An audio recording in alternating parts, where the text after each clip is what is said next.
சர்க்கரை மக்கள் விரதம் இருந்தா சுகர் குறையுமா? சர்க்கரை மக்கள் நோன்பு வைக்கலாமா அப்படின்னு நிறைய பேர் கமெண்ட்ல கேட்குறாங்க.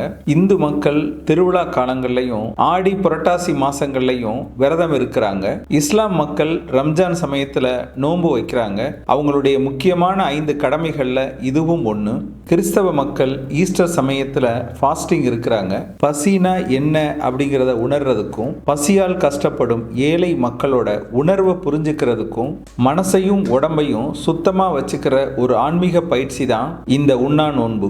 நான் மத நம்பிக்கைக்குள்ள போகல, இது முழுக்க முழுக்க உங்களுடைய விருப்பம் சார்ந்தது. இந்த வீடியோல சர்க்கரை மக்கள் உண்ணா நோன்பு இருக்கலாமா, சர்க்கரை மக்கள்ல யாரு விரதம் இருக்கலாம், சர்க்கரை மக்கள் விரதம் இருக்கிறப்ப என்னென்ன மாதிரி முன்னேற்பாடுகளை நம்ம செஞ்சுக்கணும், நோன்பு முடிஞ்ச உடனே என்ன மாதிரி உணவுகள் நாம சாப்பிடலாம், இந்த மாதிரி விரத காலங்கள்ல சர்க்கரை மக்கள் தெரிந்து கொள்ள வேண்டிய விஷயங்கள் என்ன அப்படிங்கறத பத்தி தான் பேச போறோம். எங்க சேனல் அறிவியலுக்கு புறம்பா எதையும் பேசுறதில்ல, முழுக்க முழுக்க மருத்துவ அறிவியலை அடிப்படையாக கொண்டுதான் ஒவ்வொன்றையும் நான் பேசுறேன். இந்த வீடியோவுக்கான ஆதாரத்தை டிஸ்கிரிப்ஷன்ல லிங்கா கொடுத்திருக்கேன். படிச்சு தெரிஞ்சுக்கிறவங்க தாராளமா படிச்சும் தெரிஞ்சுக்கலாம். நான் டாக்டர் மணிவண்ணன், ஸ்ரீ பார்வதி சர்க்கரை நோய் மருத்துவமனை, காரைக்குடி. நம்ம சேனல்ல கேட்கப்படுற கேள்விகள்ல ஒரு கேள்வியை தேர்ந்தெடுத்து அதுக்கு பதில் சொல்லிட்டு நம்ம விரிவா பேசுவோம். டாக்டர், நம்ம சேனல்ல சக்கரை நோயாளிகளை நீங்க ஏன் சக்கரை மக்கள்னு சொல்றீங்க? நம்ம சேனல் முழுக்க முழுக்க சர்க்கரை பற்றிய விழிப்புணர்வை தொடர்ச்சியா கொடுத்துக்கிட்டே வருது. சர்க்கரை மக்களை சர்க்கரை நோயாளிகள், சர்க்கரை இருக்கிறவங்க, சர்க்கரை நோய் உள்ளவங்க அப்படின்னு சொல்றப்ப இது நமக்கு இருக்கே அப்படின்ற ஒரு உணர்வு வருது. சில பேர் கமெண்ட்ல எங்களை நோயாளிகள்னு சொல்றீங்களே அப்படின்னு கேட்கறாங்க. சில பேர் எங்களை சர்க்கரை பேஷண்ட்னு சொல்றீங்களே அப்படின்னு கேட்கறாங்க. சில பேர் சர்க்கரை இருக்கிறவங்க அப்படின்னு சொல்றீங்களே அப்படின்னு வருத்தமா பதிவெல்லாம் போடுறாங்க. இதெல்லாம் பார்த்துட்டு அவங்கள சர்க்கரை மக்கள் அப்படின்னு கூப்பிடலான்னு நான் முடிவு பண்ணேன். இந்த ஸ்கிரீன்ஷாட்டை பாருங்க. இவரு இனிப்பு மக்கள் அப்படின்னு கூப்பிடுங்க அப்படின்னு சொல்லியிருந்தாரு. இனிப்பு மக்கள் அப்படின்னாலும் சர்க்கரை மக்கள் அப்படின்னாலும் ஒண்ணுதானே. நோயாளிகள், பேஷண்ட், சர்க்கரை உள்ளவங்க அப்படின்னு சொல்றதை காட்டிலும் சர்க்கரை மக்கள் அப்படின்னு சொல்றப்ப யாரையும் காயப்படுத்தாது அப்படின்ற நம்பிக்கையில தான் என்னுடைய வீடியோக்கள்ல தொடர்ச்சியா சர்க்கரை மக்கள் அப்படின்னு நான் சொல்றேன். இந்த வீடியோ பார்க்குற நீங்க வேற மாதிரி பேர் சொல்லி அலைங்க அப்படின்னு சொன்னாலும் உங்கள் கருத்துக்களை ஏத்துக்கிட்டு எதிர்காலத்துல அதை மாத்திக்கிறேன். நம்ம சேனலை அவசியம் சப்ஸ்கிரைப் பண்ணி பாருங்க. Facebookல பார்க்குறவங்க லைக் பண்ணுங்க, ஃபாலோ பண்ணுங்க, ஷேர் பண்ணுங்க.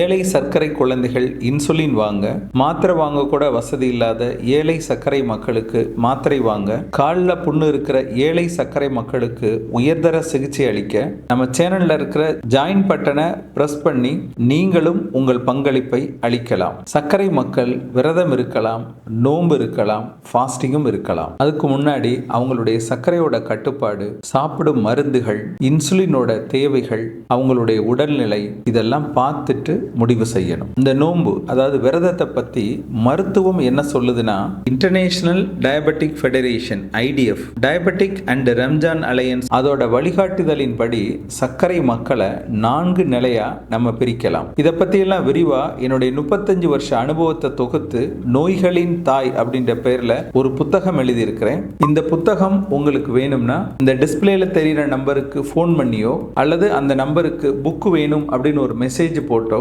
கொரியர் மூலம் இந்த புத்தகத்தை பெற்றுக்கொள்ளலாம். இதுல முதல் நிலை மிகவும் அதிக ஆபத்து. அடிக்கடி எனக்கு சர்க்கரை குறைஞ்சு போகுது அப்படின்னு சொல்றவங்க முதல் வகை சர்க்கரை நோயாளிகள். சமீபத்துல சர்க்கரையோட அளவு அதிகமாகி ஹாஸ்பிட்டல்ல அட்மிட் ஆனவங்க, கிட்னி ஃபெயிலியர் ஆகி டயாலிசிஸ் பண்ணிக்கிட்டு இருக்கவங்க, கர்ப்பிணி பெண்கள், இவங்களுக்கு உண்ணா நோன்பு அதாவது விரதம் வேண்டாம். 2வது கேட்டகரி அதிக ஆபத்து. சில பேர் 3 வேளை அல்லது 4 வேளை கூட இன்சுலின் எடுத்துக்கிட்டு இருப்பாங்க. சர்க்கரை கட்டுப்பாட்டிலே இல்லாதவங்க, இவங்களும் விரதத்தை அதாவது நோன்பை தவிர்க்கணும். 3வது கேட்டகரி மிதமான ஆபத்து. சர்க்கரைக்கு 1 அல்லது 2 மாத்திரை சாப்பிட்றவங்க, சர்க்கரை நல்ல கட்டுப்பாட்டில் இருக்கிறவங்க தாராளமா விரதம் இருக்கலாம், அதாவது நோன்பு வைக்கலாம். 4வது கேட்டகரி குறைந்த ஆபத்து, ப்ரீ டயபெட்டிஸ், ஆரம்ப நிலை சர்க்கரை இருக்கிறவங்க தாராளமாக நோன்பு வைக்கலாம், அதாவது விரதம் இருக்கலாம். இஸ்லாம் என்ன சொல்லுதுன்னா, கர்ப்பிணி பெண்கள், பால் கொடுக்கும் தாய்மார்கள், வயதான முதியவர்கள், தீவிர நோயாளிகள் நோன்பை தவிர்த்துருங்கன்னு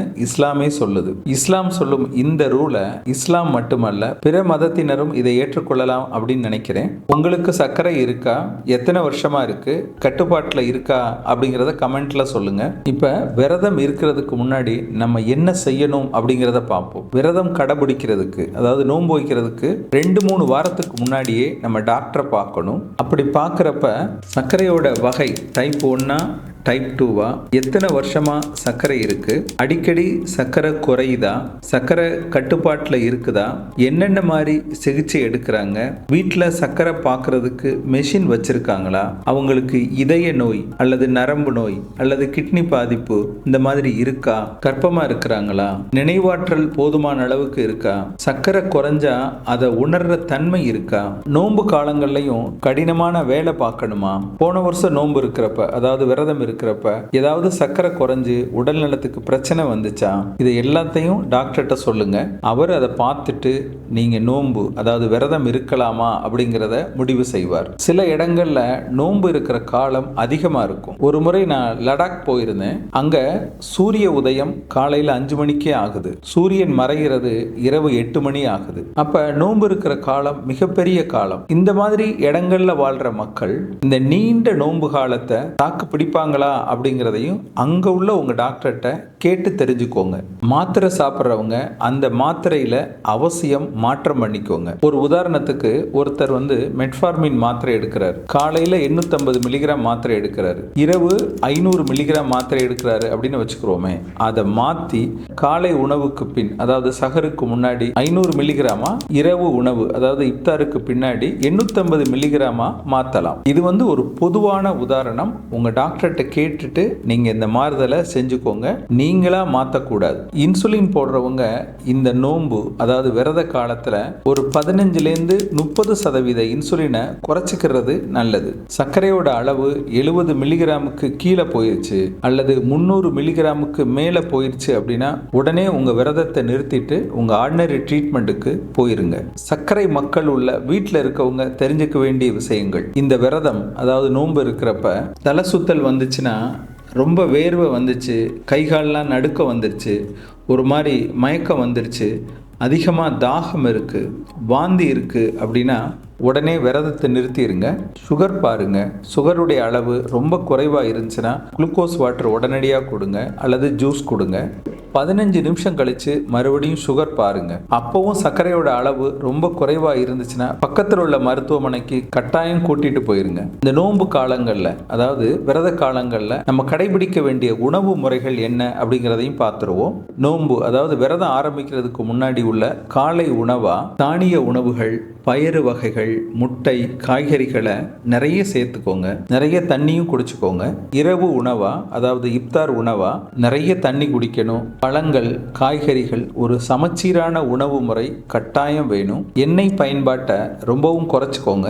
இரவு உணவுக்கு பின்னாடி அடுத்த நாள் காலை உணவு சாப்பிடுவோம்ல, அந்த இடைவெளியில 2 லிட்டர் தண்ணியாவது குடிக்கணும். தொடர்ச்சியா விரதம் இருக்கிறீங்க, அதாவது நோன்பு வைக்கிறீங்க, அப்ப வெயிட் லாஸ் 5 கிலோவுக்கு மேல உங்க உடல் எடை குறையுதுன்னா உங்க உணவு முறையில நிச்சயம் மாற்றம் தேவை. இந்த மாதிரி விரத காலங்கள், அதாவது நோன்பு காலங்கள்ல என்ன மாதிரி உணவுகள் வேண்டாம்? இனிப்பான பானங்கள் வேண்டாம். அதிக மாவுச்சத்துள்ள உணவுகள், அதாவது கார்போஹைட்ரேட் உணவு வேண்டாம். சமோசா, பச்சி, வடை, இந்த மாதிரி எண்ணெயில் பொரித்த உணவுகள் வேண்டாம். இனிப்புகள் வேண்டாம். ஒரே நேரத்தில் அதிகமா சாப்பிடாம கொஞ்சம் இடைவெளி விட்டு விட்டு சாப்பிடுங்க. சர்க்கரை மக்கள் உங்க சர்க்கரை மருத்துவரை பார்த்து உணவு முறையில மாற்றம் பண்ணி, மருந்துகள்லையும் மாற்றம் பண்ணி பாதுகாப்பான முறையில் நிச்சயம் நோன்பு இருக்கலாம். அக்கறை காட்டுங்கள், சர்க்கரை குறைய. உடம்ப பார்த்துக்கோங்க. இந்த வீடியோ பதிவோட முதல் கமெண்ட்ல சுகர் குறைய வள்ளுவர் கூறும் 5 ரகசியங்கள் அப்படின்ற வீடியோவும் இருக்கு, அதையும் போய் பார்த்து தெரிஞ்சுக்கோங்க.